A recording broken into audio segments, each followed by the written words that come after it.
अगर आप भी चाहते हैं कि 3D स्टूडियो के वीडियो सबसे पहले आप तक पहुंचे तो लाल बटन को दबाकर चैनल को सब्सक्राइब करें और साथ में बेल आइकन दबाना ना भूलें।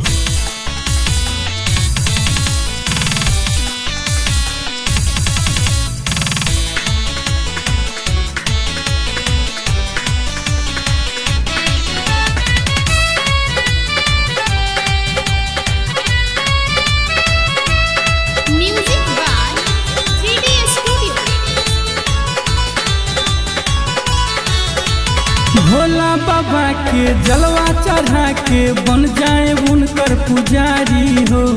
भोला बाबा के जलवा चढ़ा के बन जाए उनकर पुजारी हो। कावर उठाला ना ए मोर राजा, चला ना भोला दुआरी हो। कावर उठाला ना ए मोर राजा, चला ना भोला दुआरी हो। भोला बाबा के जलवा चढ़ा के बन जाए उनकर पुजारी हो। भोला बाबा के जलवा चढ़ा के बन जाए उनकर पुजारी हो। कावर उठाला ना ए मोर राजा, चला ना भोला दुआरी हो।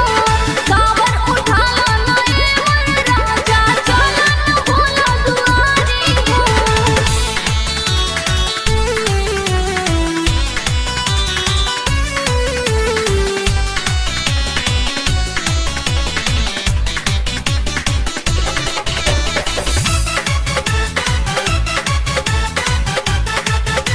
Music by 3D Studio.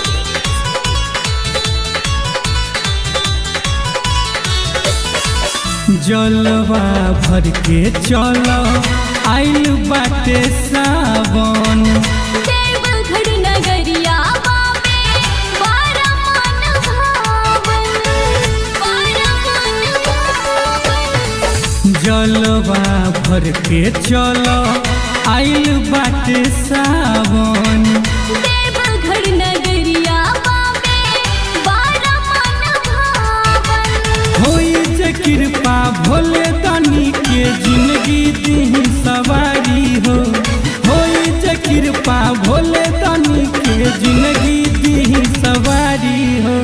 कावर उठाला ना ए मोर राजा, चला ना भोला दुआरी हो। कावर उठाला ना ए मोर राजा, चला ना भोला दुआरी हो।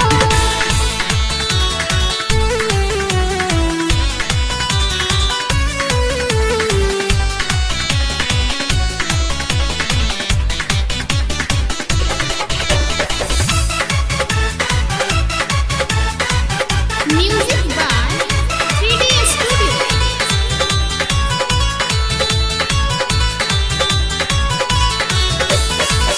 पूजा करे खातिर ले लो भांग और धतूरा।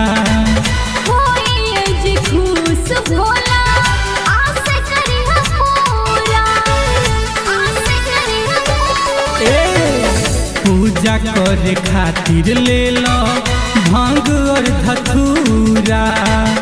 होए जे खुश भोला, आस करी हम पूरा। जाए के बात हो जाई रेडी तोही के पियरी साड़ी हो। जाए के बात हो जाई रेडी तोही के पियरी साड़ी हो। कावर उठाला ना ए मोर राजा, चला ना भोला दुआरी हो। कावर उठाला ना ए मोर राजा, चला ना भोला दुआरी हो।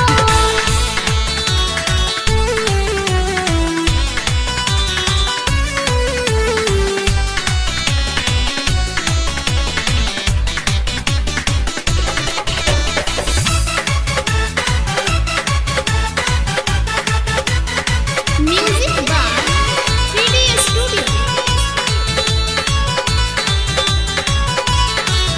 ए सबटा कांवरियन के नी कल गइल टोली।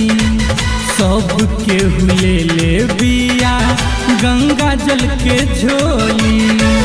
गंगा जल के झोली।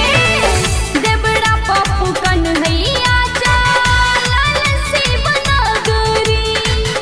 कौशल आ प्रीति मिलके